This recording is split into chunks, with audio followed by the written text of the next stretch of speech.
আকাঙ্ক্ষা কখন লোভে পরিণত হয়ে যায় তা কেউ বলতে পারে না।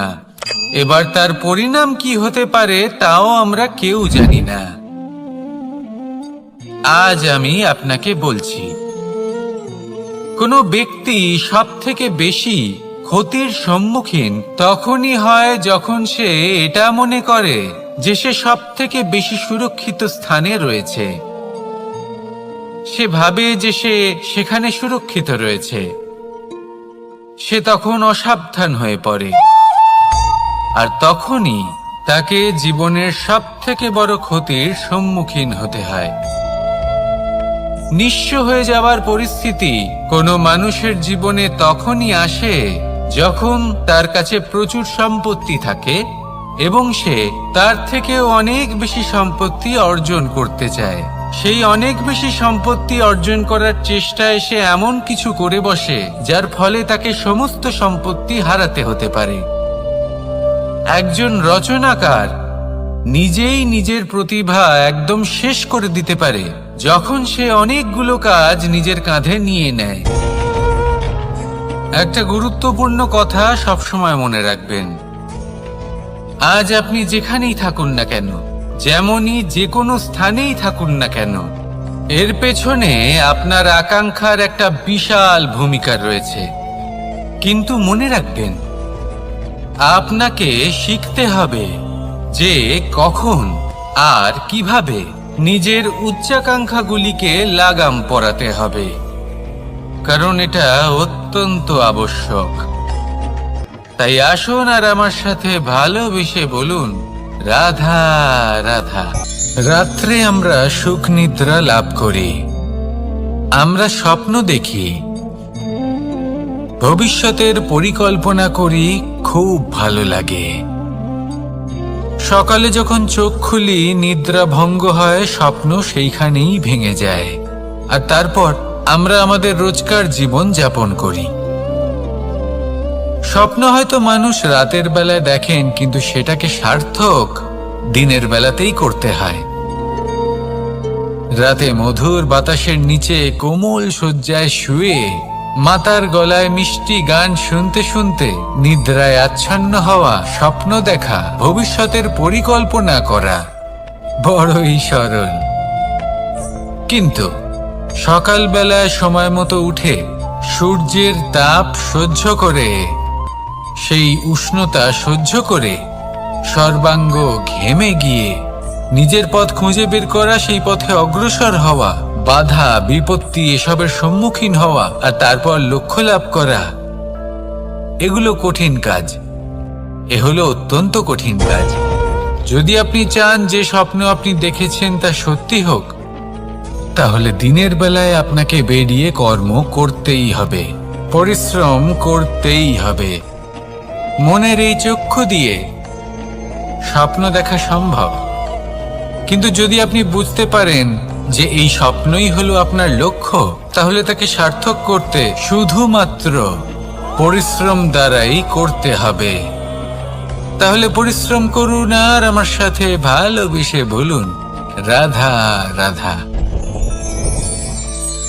মানুষের জীবনে তিনটি গুণ অত্যন্ত প্রয়োজনীয়: শ্রদ্ধা, বিনম্রতা, যোগ্যতা।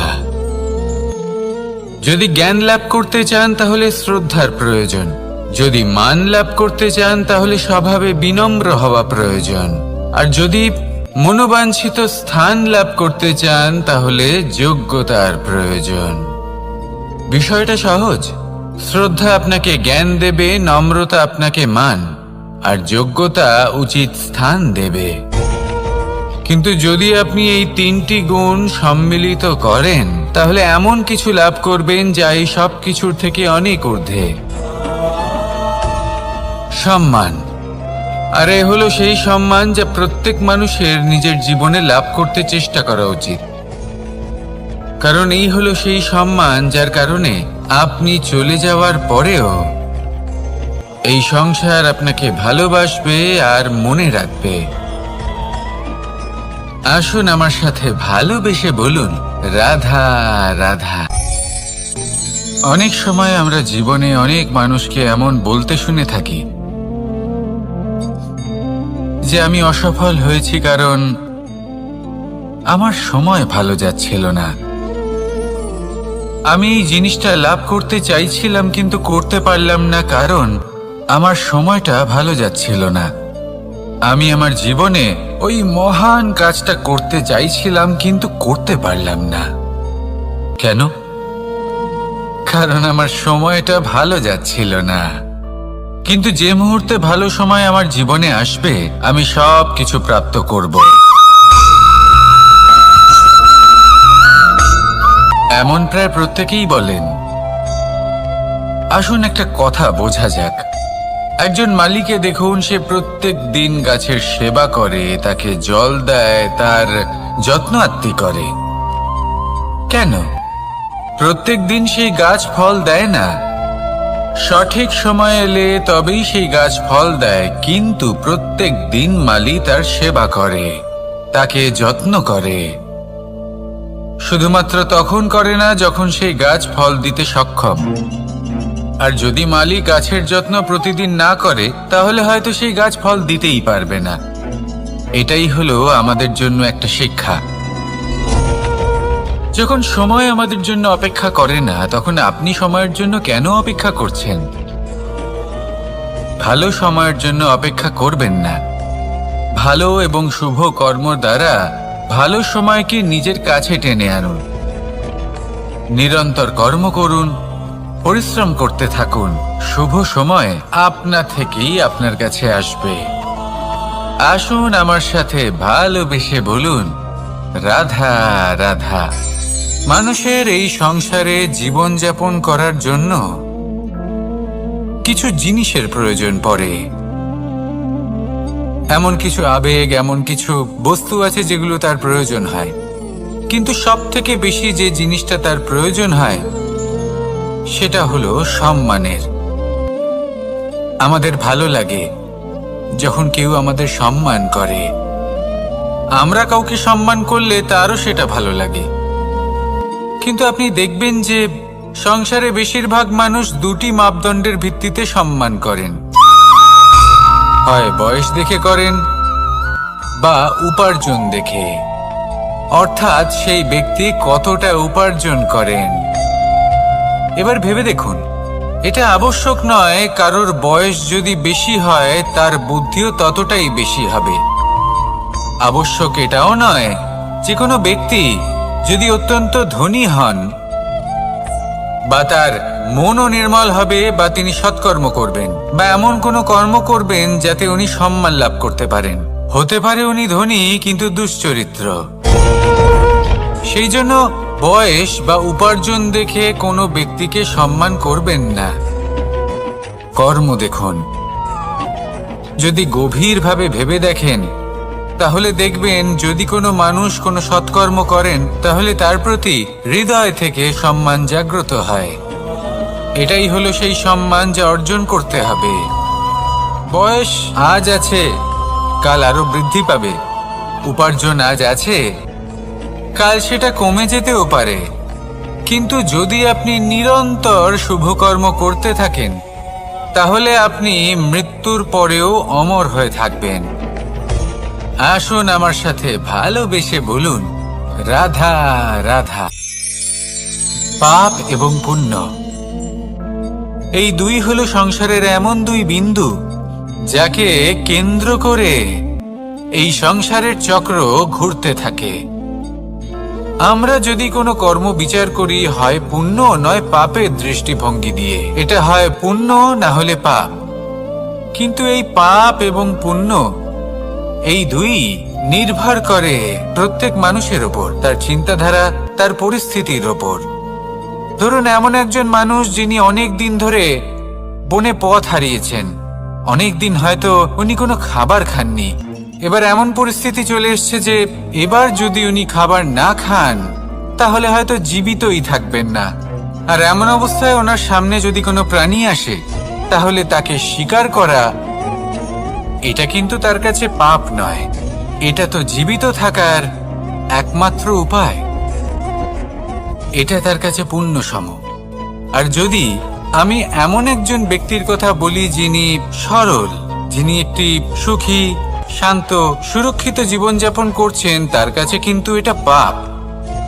এইরকমই এই সংসারে ভিন্ন ভিন্ন পরিভাষা আছে পাপ এবং পুণ্যের।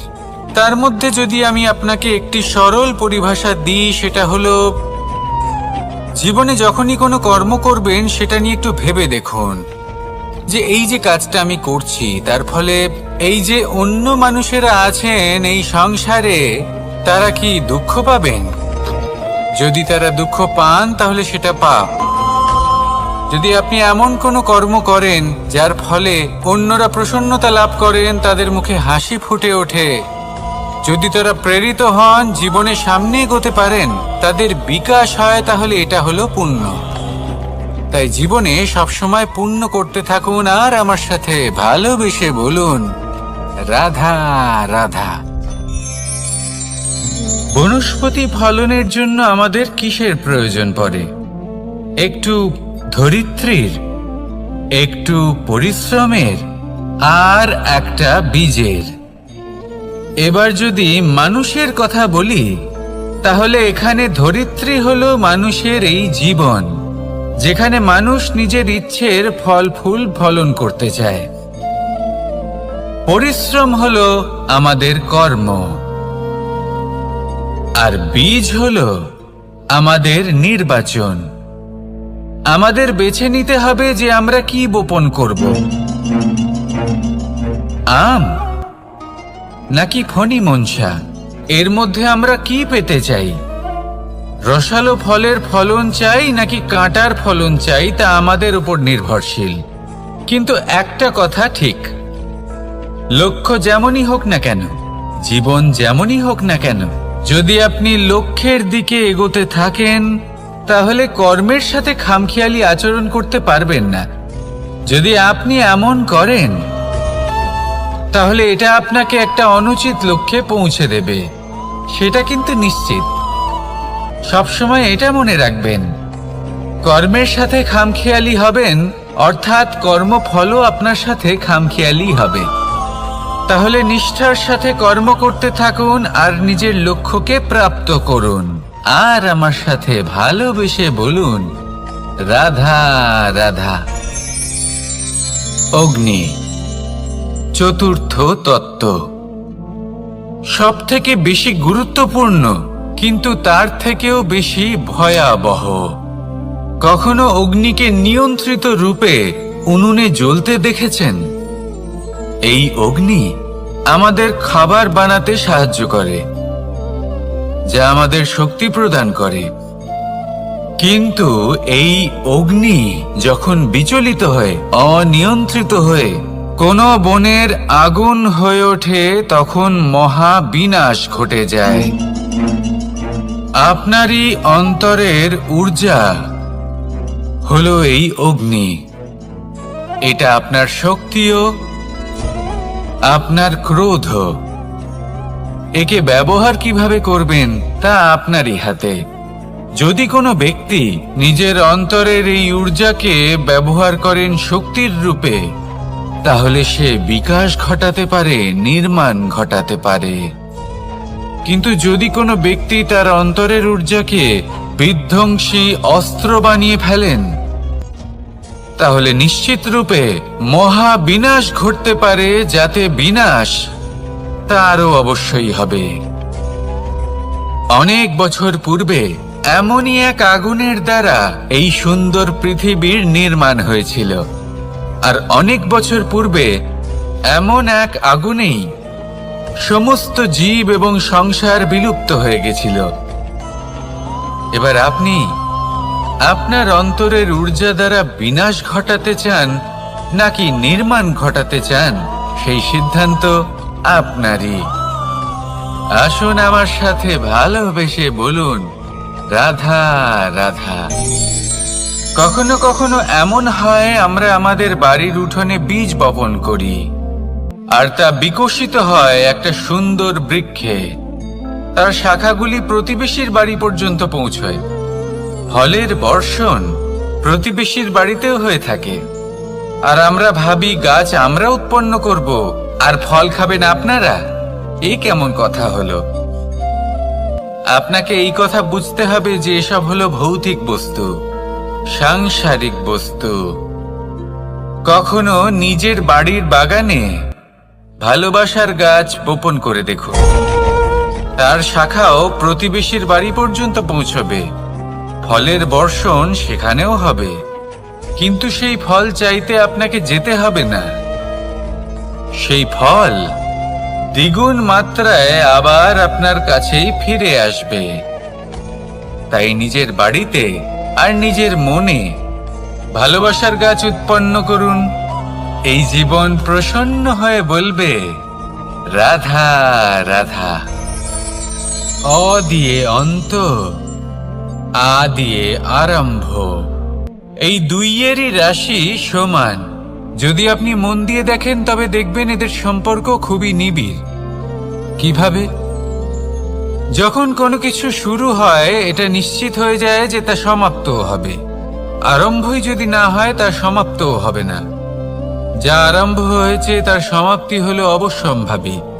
এটাই হলো প্রকৃতির নিয়ম, একে এড়ানো যায় না। এবার এই কথা আমরা সকলে জানি। এবার মানুষ কি ভাবে যে সমাপ্তির পরে কি হতে পারে, এর উত্তর তাদের কাছে নেই।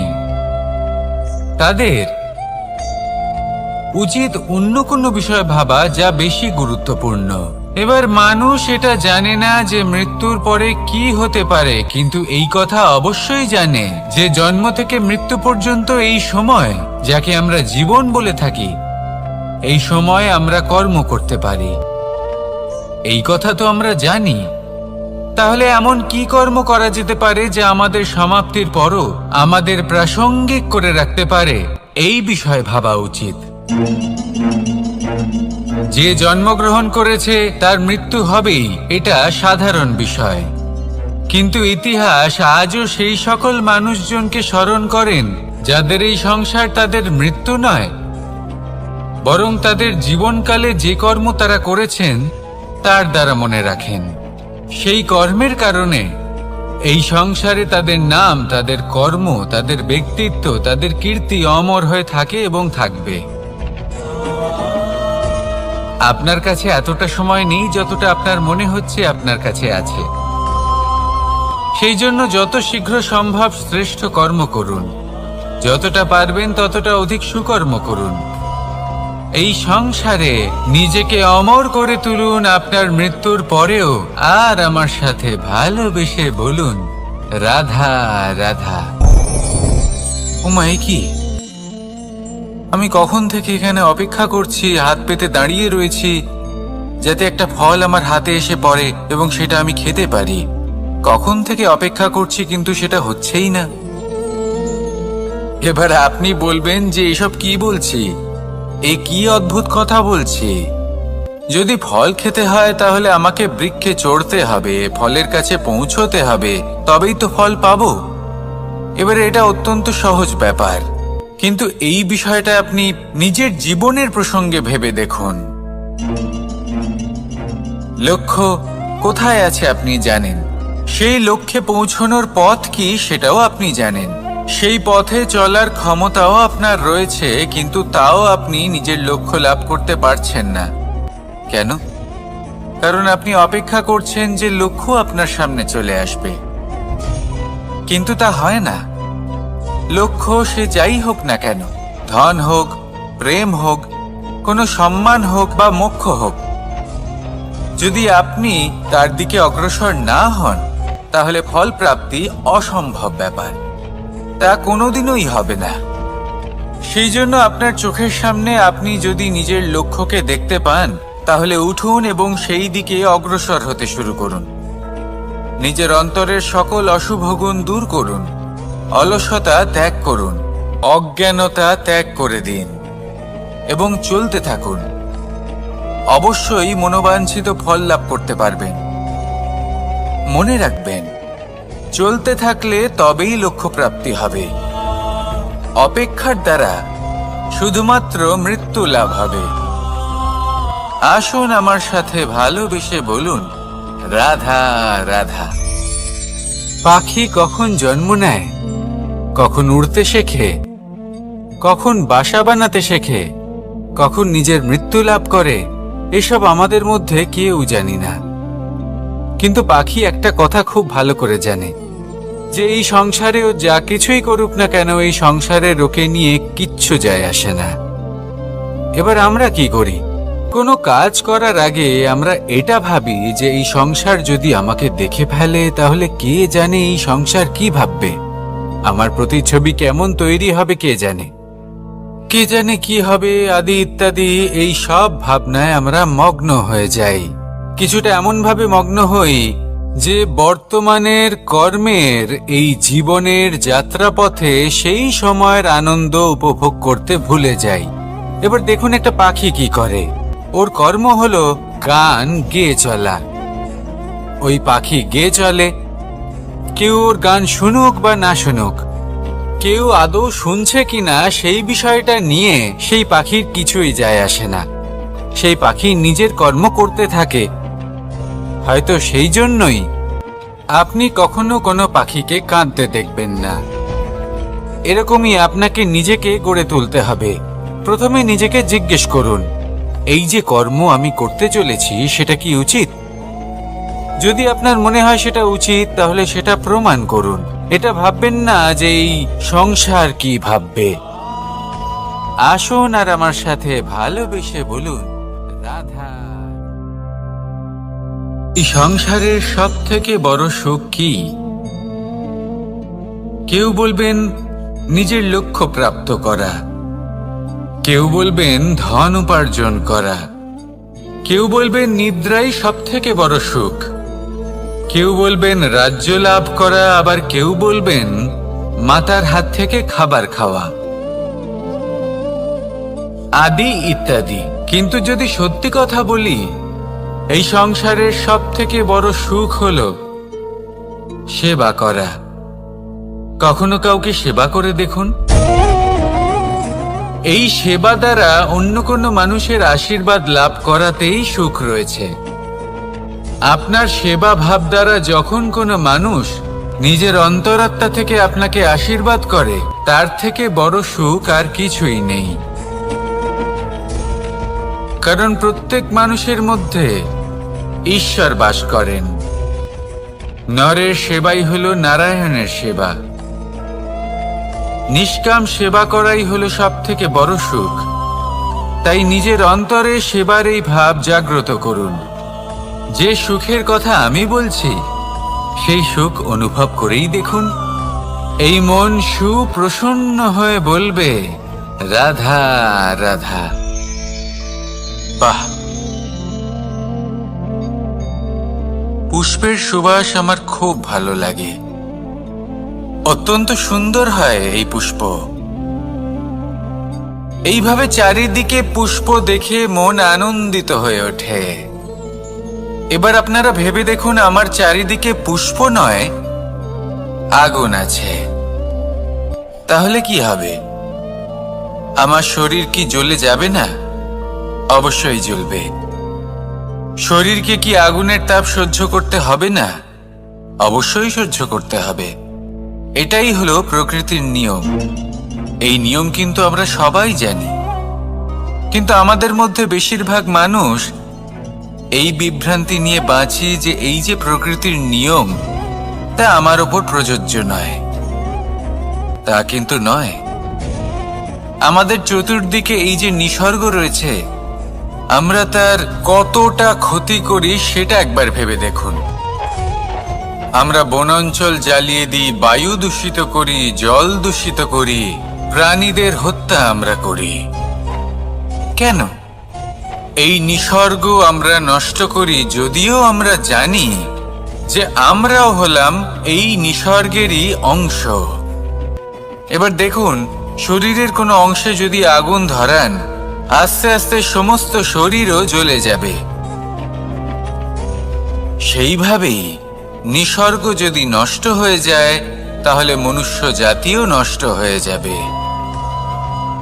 তাই এই যে নিসর্গ আপনি দেখছেন, এই পুষ্প, এই বৃক্ষ, বায়ু, জল, এদের সকলকে রক্ষা করুন।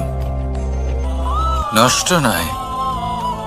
মনে রাখবেন, যদি নিসর্গ থাকে মানুষ থাকবে, যদি নিসর্গ থাকে তাহলেই জীবন থাকবে।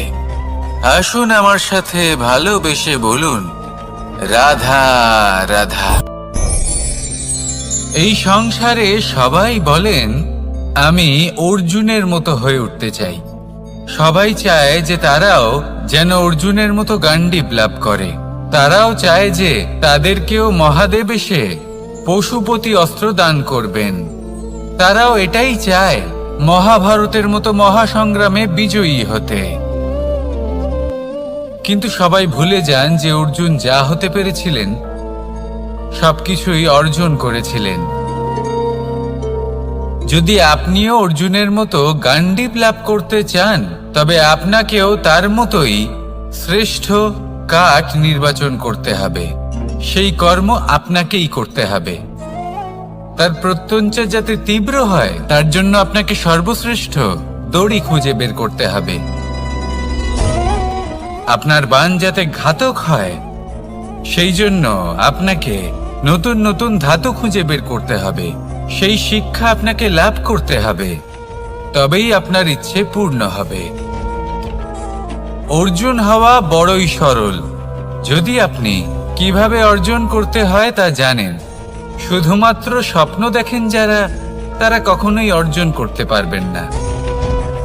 কিন্তু যদি কেউ অজ্ঞাতবাস ভোগ করতে পারে, যদি কেউ লাক্ষাগৃহ থেকে পালিয়ে বাঁচতে পারে, যদি কেউ কঠোর তপস্যা করতে পারে, প্রতীক্ষা করতে পারে এবং পরিশ্রম করতে পারে, তাহলে সে অর্জুন অবশ্যই হয়ে উঠবে।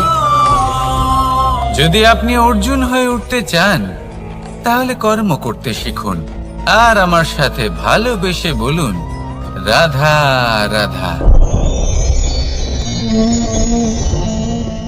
জীবন থাকলে লক্ষ্য অবশ্যই থাকবে। যদি লক্ষ্য থাকে, তার পথ অবশ্যই থাকবে। যদি পথ থাকে, তাহলে বাধা অবশ্যই থাকবে।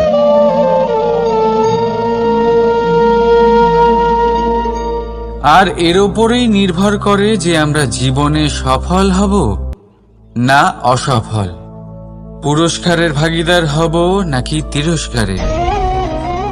মনে করুন আপনাকে একটা কাজ করতে হবে, আপনাকে পর্বত আরোহণ করতে হবে, আর সেই পথের ঢাল আপনাকে একাধিকবার ফেলে দেবে। পাথর আপনাকে একাধিকবার আহত করবে। এই অবস্থায় কি করবেন? সাধারণ মানুষ বেছে নেয় প্রতিশোধ। সেই পর্বতকে নষ্ট করে দেওয়ার চিন্তা ভাবনা করে, তার ভিতকে নড়িয়ে দেওয়ার কথা ভাবে সেই মানুষ। কিন্তু পর্বতকে তো কেউ নষ্ট করতে পারে না। তাই অসফল হওয়ার সাথে সাথে কুখ্যাতিরও ভাগীদার হয়ে যায় সে। দ্বিতীয় পথ হল পরিবর্তন।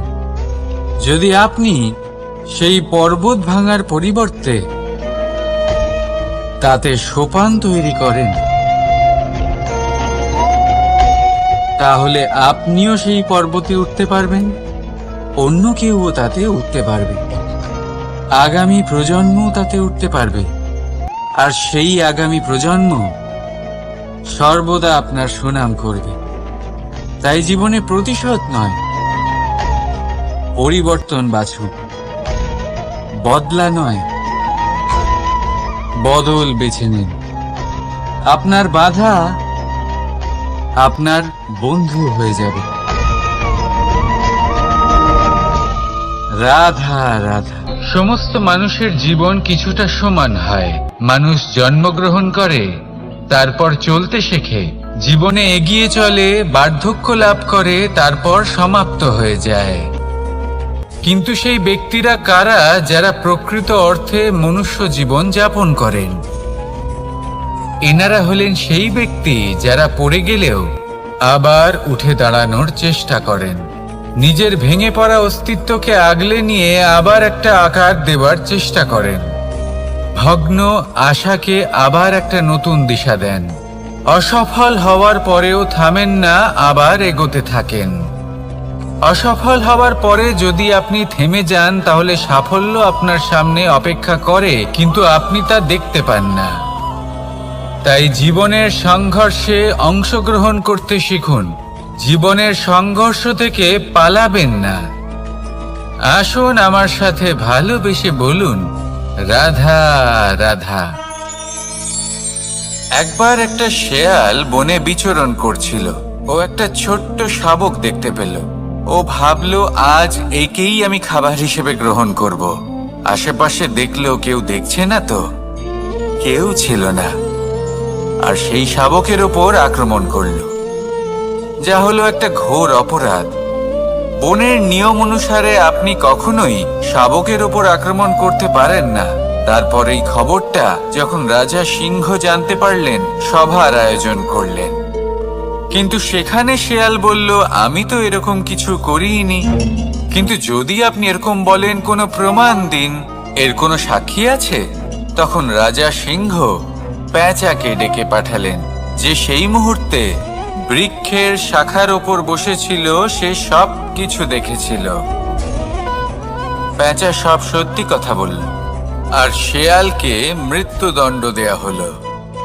এবার এই কাহিনী আমি আপনাকে কেন শোনালাম? কারণ মানুষও কখনো কখনো এরকম কর্ম করেন যা শিয়াল করেছে। এটা ভাবেন, কেউ দেখছে না যখন আমি অনুচিত কর্ম করতেই পারি। কিন্তু না, আপনি যাই করুন না কেন, কেউ না কেউ অবশ্যই তা দেখছে। কোনো ব্যক্তি না হলেও কোনো প্রাণী, না হলে কোনো যক্ষ বা দেব বা প্রেত। যদি এনারা কেউ না দেখেন, তাহলে ধরিত্রী মাতা দেখেন, যেখানে দাঁড়িয়ে আপনি সেই কর্ম করছেন, তাই না?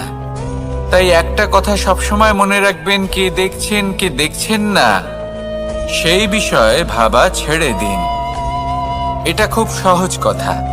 আপনি যদি উচিত কর্ম করেন, উচিত ফল পাবেন। যদি অনুচিত কর্ম করেন, তাহলে আপনি অনুচিত ফল অবশ্যই পাবেন। সেই জন্য উচিত পথে চলতে থাকুন, উচিত কর্ম করতে থাকুন, আর আমার সাথে ভালোবেসে বলুন, রাধা রাধা। আপনি কখনো কোনো বাজকে নিজের বাসা বানাতে দেখেছেন? এই বাজ যখনই কোনো বাসা বানায়, তখন উঁচু গাছের ডালে বা কোনো পর্বতের শিখরে বাসা বানায়, অনেক উচ্চতায়। আর সেখানে তার সন্তানও জন্মগ্রহণ করে। যখন এই সন্তানেরা জন্মায়, তখন এই বাজ খুবই ভালোবেসে এবং খুব সাবধানে এদের পালন পোষণ করে। নিজের ঠোঁট দিয়ে তাদের ঠোঁটে খাবার পরিবেশন করে। কিন্তু যেই সেই সন্তানেরা হৃষ্টপুষ্ট হয়ে যায় এবং সেই কথা বাজ নিজে বুঝতে পেরে যায়, সেই বাজ নিজেই সেই বাসা ছিন্ন ভিন্ন করে দেয়। সেই সন্তান যাদের সবেমাত্র ডানা গজিয়েছে, কিভাবে উড়তে হয় তারা জানে না, সেই সন্তানগুলিকে উচ্চতা থেকে ঠেলে দেয়। সেই সন্তান প্রথমে ভয়ভীত হয়ে যায়। তারা সামনে মৃত্যুকে দেখতে পেয়ে ভয়ের কারণে তাদের ডানা ঝাপটাতে থাকে। আর সেই প্রক্রিয়াতেই সেই সন্তানগুলি উড়তে শুরু করে দেয়। এবার এই ঘটনায় আমরা কি শিক্ষা পেতে পারি? এটাই, যদি আপনি মাতা পিতা হন, তাহলে নিজের সন্তানকে অবশ্যই স্নেহ করুন, কিন্তু তাদেরকে নিজের আঁচলের তলায় বেঁধে রাখবেন না। যদি আপনি চান আপনার সন্তান জীবনে উন্নতি করুক, তাহলে নিজের মুঠো থেকে তাদের স্বতন্ত্র করে দিন। এই সংসারে সংঘর্ষ করতে দিন। সেই সন্তান নিজেই বুঝতে পারবে যে জন্মের সময় পাওয়া ডানা কি করে ব্যবহার করতে হয়। আর আপনার চোখের সামনে আপনার সন্তান এই আকাশে উড়তে থাকবে। তাহলে আসুন আমার সাথে ভালোবেসে বলুন, রাধা রাধা। সংসারে সবচেয়ে পবিত্র মানা হয় গঙ্গা জলকে। কখনো ভেবে দেখেছেন কেন? কারণ গঙ্গা জলের আবির্ভাব অত্যন্ত শুদ্ধ হয়, তার জন্ম শুদ্ধ হয়, যেখান থেকে তার শুরু সেটাই শুদ্ধ হয়। আর শুরুটা শুদ্ধ হওয়া অত্যন্ত আবশ্যক। আমাদের জীবনে সবই শুরু হয় আমাদের ভাবনা থেকে। নিজের ভাবনাকে শুদ্ধ রাখুন, কারণ এই ভাবনা থেকেই আবির্ভাব হয় শব্দের। আপনার শব্দ শুদ্ধ রাখুন, কারণ এই শব্দ দ্বারাই আপনার কাজ সম্পন্ন হয়। আপনার কাজ শুদ্ধ রাখুন, কারণ এই কাজ দ্বারাই তৈরি হবে আপনার স্বভাব। স্বভাব থেকেই তৈরি হয় আপনার অভ্যাস, আর অভ্যাস থেকে তৈরি হয় আপনার চরিত্র। আর এই চরিত্র সংসারের সমক্ষে এক আদর্শ হয়ে ওঠে। তাই ভাবনা থেকে আদর্শের এই যাত্রা শুভ তখনই হয়ে ওঠে যখন আপনার ভাবনা শুদ্ধ হয়। এই সংসারে, এই জীবনে নিজের ভাবনা শুভ রাখলে, শুদ্ধ করলে আপনার মন সুপ্রসন্ন হয়ে বলবে, রাধা রাধা। মানুষ জন্মগ্রহণ করে, তার সাথে ভয়েরও জন্ম হয়। ছোটবেলা থেকেই আমাদের মনে কোনো না কোনো প্রকারের ভয় থেকেই যায়। কেউ এই বিষয়ে ভয় পায় যে তার কোনো বস্তু তার থেকে দূরে চলে যাবে। কেউ এই বিষয়ে ভয় পায় যে আমি নিজেকে হারিয়ে ফেলব। কেউ এই ভেবে ভয় পায় যে আমার প্রিয়জনেরা তারা যেন আমার থেকে দূরে না চলে যায়। কেউ এই ভেবে ভয় পায় যে আমরা যেন পথ না হারিয়ে ফেলি, আদি ইত্যাদি। কিন্তু সত্যি কথা বলতে, ভেবে দেখুন এই ভয় বাস্তবে কি? শুধুই একটা মনস্থিতি, আর কিছুই নয়। যা কিছু আপনি জীবনে পেয়েছেন তা একদিন আপনাকে হারাতে হবে। এই জীবন হলো আপনারই, কিন্তু তাও একদিন সমাপ্ত হবে। তাই ভয় পেয়ে কি লাভ? এই ভয় শুধু আপনাকে জীবন যাপন করা থেকে বাধা দিচ্ছে, আর কিচ্ছু নয়। পথ হারিয়ে ফেললেই বুঝতে পারবেন যে নতুন পথ কিভাবে বানাতে হয়। কিছু মানুষকে জীবন থেকে হারালে তবেই আপনি বুঝবেন যে আপনার আপনজনকে। এই ভয়ের কারণে ভীত হয়ে থাকবেন না। এই তারা নক্ষত্র অন্ধকারের অভাবে গুরুত্ব হারায়। শিবকেও মহাদেব হবার জন্য বিষপান করতে হয়েছিল। প্রত্যেক পরিস্থিতি, প্রত্যেক সাফল্য আপনার পরীক্ষা নেবে। তাতে উত্তীর্ণ হওয়া হলো আপনার কর্ম।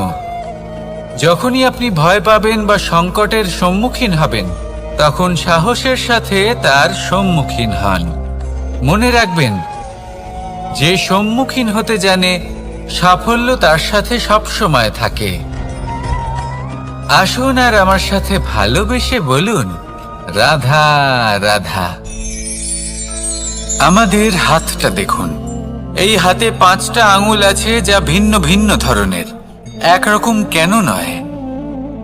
কারণ হলো প্রত্যেকের নিজের নিজের গুরুত্ব আছে, নিজের নিজের মাহাত্ম্য আছে।